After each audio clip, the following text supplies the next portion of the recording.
Kami mulakan langkah dengan doa.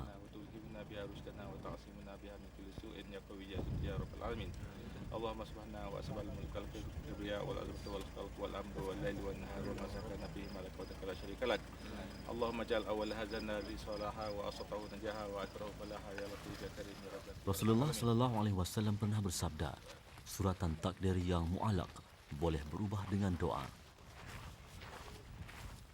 Angin dingin menepis muka. Pendakian bermula.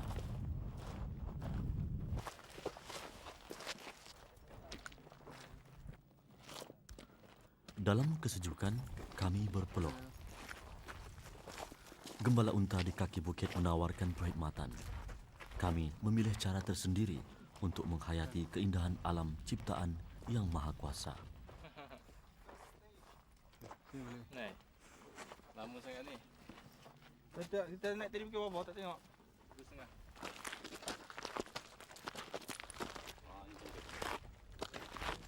Kasut lasak seperti boot berguna dalam pendakian ini. Ternyata kami tidak bersendirian. Cahaya lampu suluh pendaki lain berkedipan bagaikan kunang-kunang.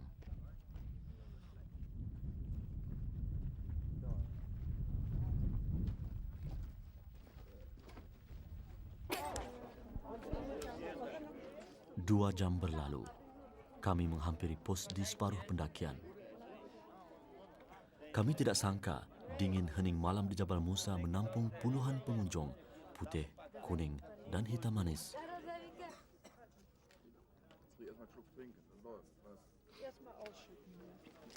Matlamat kami menjadi satu. Usia dan bangsa tidak lagi jadi batasan. Apakah yang menanti di kemuncak pendakian?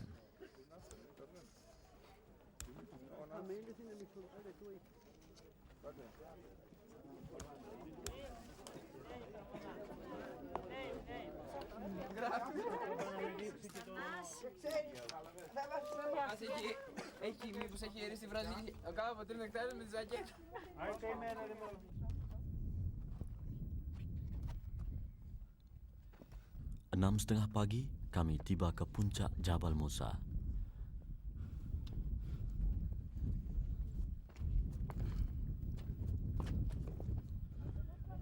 Kemuncak adalah idaman semua.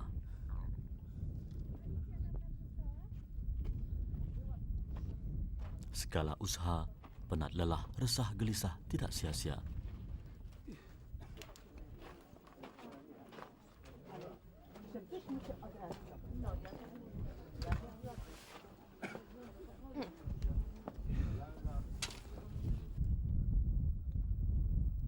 Kami merenung jauh. Kami tidak lupa bahawa ramai manusia yang berada di bawah. Kadangkala manusia leka di kemuncak. Kami merenung lagi. Kenangan jauh ke zaman silam, zaman Nabi Musa alaihissalam. Kaum Bani Israel membuat karinah lagi. Mereka mahu melihat Allah.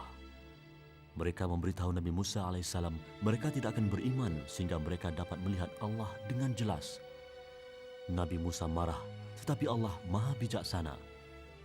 Allah berfirman pada Musa alaihissalam bahawa dia tidak akan berupaya melihat Allah. Nabi Musa dipanggil bermunajat di Bukit Tursina. Hari ini beribu-ribu manusia tidak kira bangsa mengunjungi kawasan dikatakan peristiwa itu berlaku. Mereka ingin menghayati sendiri situasi persekitaran kisah agung ini terjadi.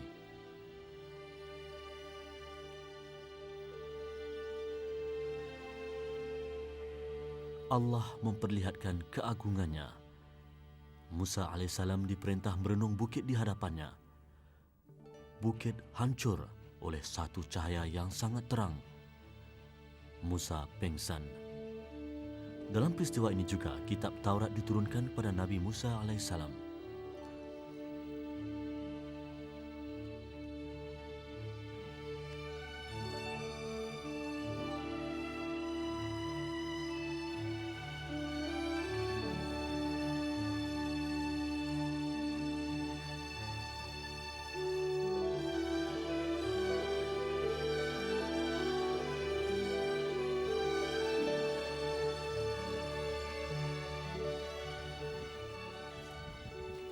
Hari ini, pengunjung mendaki Jabal Musa mengenang peristiwa Nabi Musa bermunajat dengan Allah. Penat lelah dianugerah pemandangan permai di kemuncaknya. Melalui banjaran Sulsina ini, Allah memperlihatkan keagungannya. Allah jadikan bukit bukau pasak kepada bumi. Maha suci Allah, ciptaannya tidak sia-sia. Ia anugerah untuk semua. Mentari pagi, awan, lapisan warna bukit bakau bagaikan lukisan semula jadi. Cahaya matahari memberi kesihatan kepada manusia. Peribahasa Arab menyebut bahawa rumah yang dimasuki cahaya matahari tidak akan dimasuki doktor. Cahaya matahari juga penting untuk makhluk sejagat.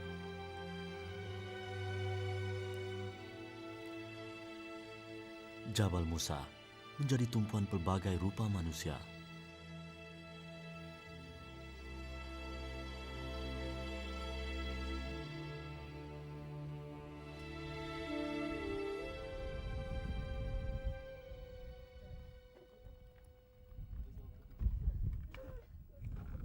Walaupun hidangan sarapan begitu ringkas tapi mengelerakan, kerana lapar ialah tukang masak yang paling handal. Kejang urat dan sengal-sengal otot adalah kebiasaan bagi pendaki. Tiada rotan, akar pun berguna. Apakah dia seorang pakar urut sebenar? Tapi yang nyata, si sakit berpuas hati.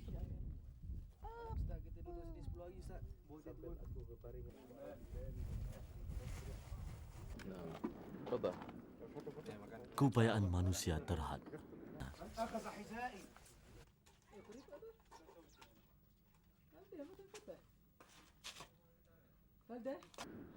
Alam semula jadi mempunyai hikmat tertentu.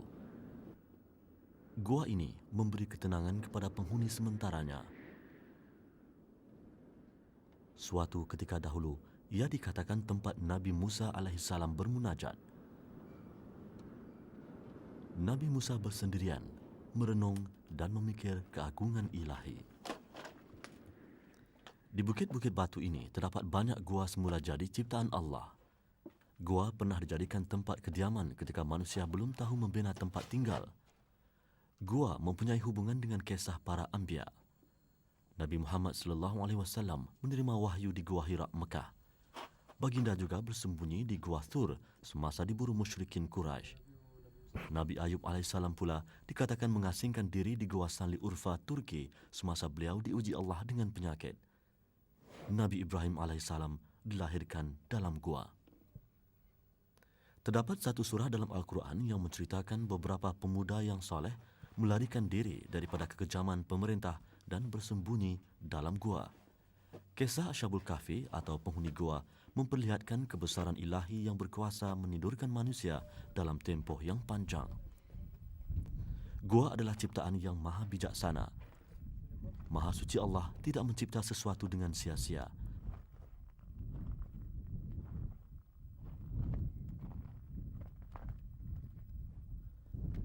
Ilmu dan iman menjadi asas untuk mengenali Allah. Bagi rasul-rasul, memperolehi ilmu adalah dengan wahyu dari ilahi.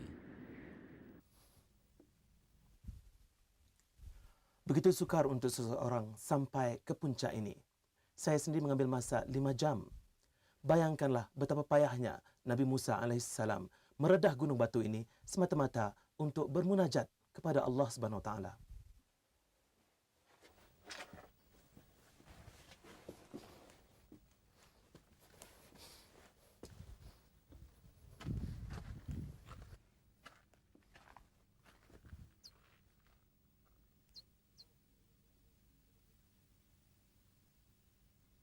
Jabal Musa menjadi saksi keagungan penciptanya. Bukit setinggi 2,285 meter ini juga mempersaksikan Taurat diturunkan kepada Nabi Musa AS. Jabal Musa juga sebagai saksi kedegilan Bani Israel. Perjalanan turun memperlihatkan wajah sebenar Jabal Musa. Kerikil melapisi jalan. Jalan turun mencabar. Apapun pengalaman Nabi Musa alaihissalam di bukit ini tentunya lebih hebat. Apa tidaknya, ketika itu belum ada laluan unta, cuma iman dan takwa.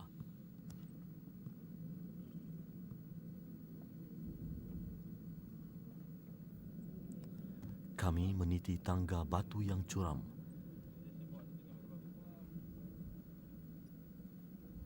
Kami bayangkan tentu sukar untuk menuruni bukit ini jika tiada laluan khas.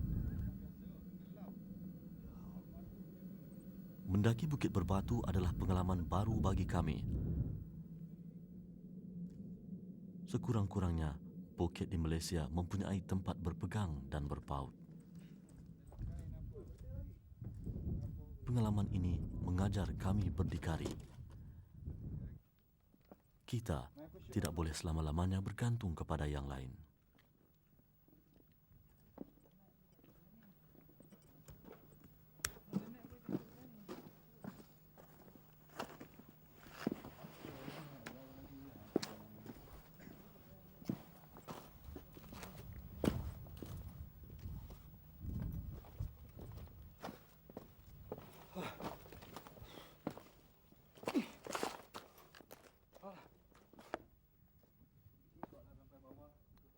Batu, hamparan batu semata-mata. Perjalanan turun mulai mencabar ketahanan mental dan fizikal. Cukuplah. Batu membungkam. Nak kerja lama lagi Cuma suara gelisah mengisi kesepian.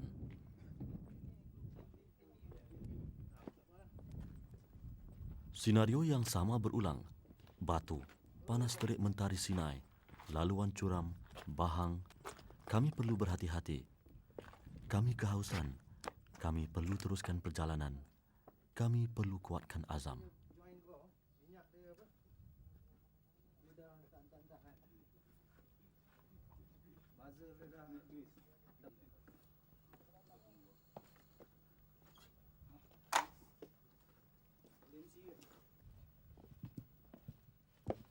Ni pasal Kamal dah sakit kaki. Bawa lah untuk dia. Mazal pecah lah.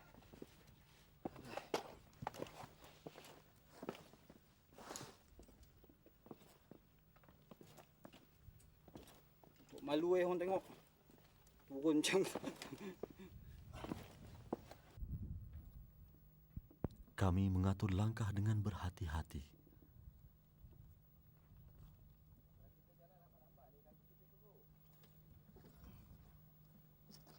Silap langkah bererti nahas.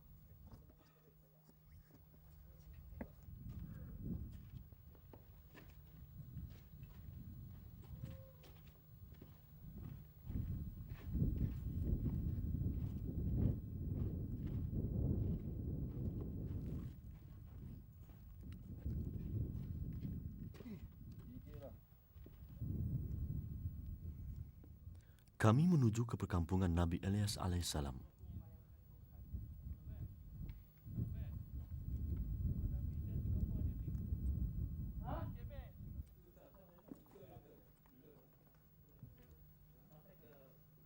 Ia kelihatan dekat, namun penglihatan boleh mengelirukan.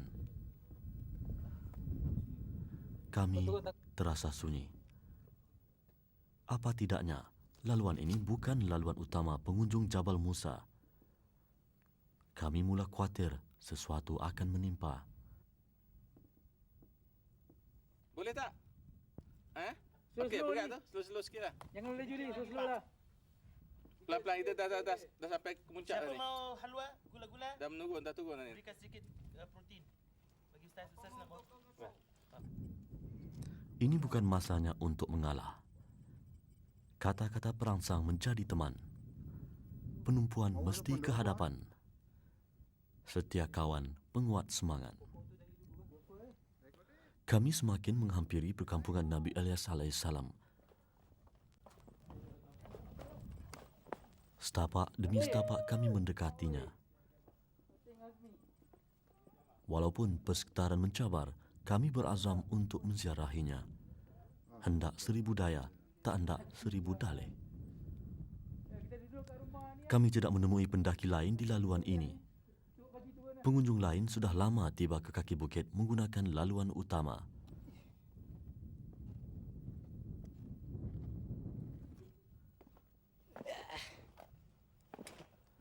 Kami sedar kami bersendirian. Kami hanya ditemani Jabal Musa. Kampung Nabi Ilyas alaihissalam. Sunyi sepi menyambut kami. Selepas wafat Nabi Musa alaihissalam, kaum Bani Israel disesatkan lagi. Kali ini oleh Raja Kanaan. Dia memerintah rakyatnya menyembah berhala bernama Baal. Namun Allah Maha Pengasih dan Penyayang, diutusnya Nabi Ilyas alaihissalam untuk memimpin mereka ke jalan benar. Raja Kanaan bimbang, takhta dan kekayaannya hilang. Dia mengutuskan 50 orang tenteranya untuk membunuh Nabi Ilyas alaihissalam, tetapi dengan syarat baginda tidak dibunuh ketika beribadat di tempat ibadah. Komplot jahat Raja Kanaan sampai ke pengetahuan Nabi Ilyas. Tentera Kanaan mengepung tempat Nabi Ilyas beribadat. Nabi Ilyas tidak meninggalkan tempat ibadah itu. Selepas lama menunggu, akhirnya tentera Raja Kanaan pulang hampa. Kaum Nabi Ilyas ditimpa kemarau panjang. Mereka sedar dosa mereka memburu Nabi Ilyas menjadi punca. Mereka pun menghadap Raja Kanaan. Raja Kanaan insaf. Orang ramai pun datang berjumpa Nabi Ilyas dan bertaubat. Lalu Nabi Ilyas berdoa kepada Allah memohon rahmatnya. Allah menyahut permohonan Nabi Ilyas. Hujan pun turun. Tanaman menghijau semula. Di sinilah dikatakan perkampungan Nabi Ilyas alaihissalam. Ia terletak di antara kemuncak Jabal Musa dan Wadil Muqaddas. Kisah Nabi Ilyas alaihissalam dinyatakan dalam surah As-Saffat ayat 123 hingga 132.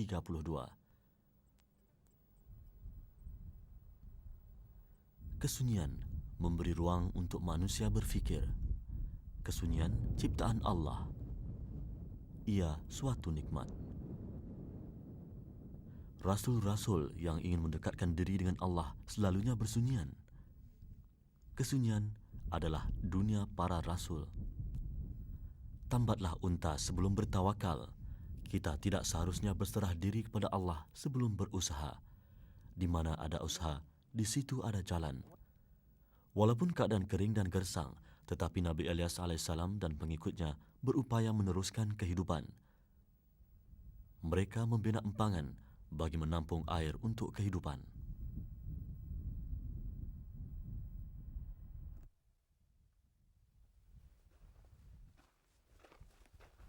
Perkampungan Nabi Ilyas alaihissalam. Tinggalannya sebuah perigi, pohon-pohon yang rindang dan kesan empangan. Semuanya dikelilingi bukit batu, menggambarkan betapa gigihnya perjuangan mereka untuk hidup.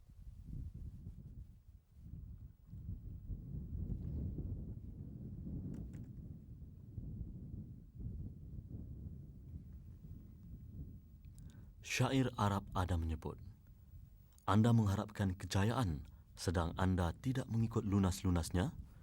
Sesungguhnya kapal tidak berlayar di atas daratan. Apakala moral dan akidah sesuatu umat itu musnah, Allah mengutuskan Rasul untuk membimbing.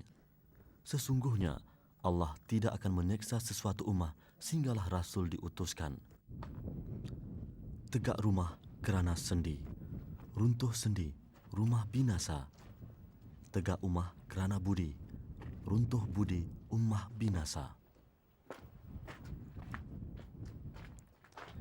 Kami meninggalkan perkampungan Nabi Ilyas alaihissalam. Perjalanan turun ke kaki bukit memakan masa 3 jam. Kami kehabisan bekalan air. Maut hampir menjemput kami. Jabal Musa bukan calang-calang.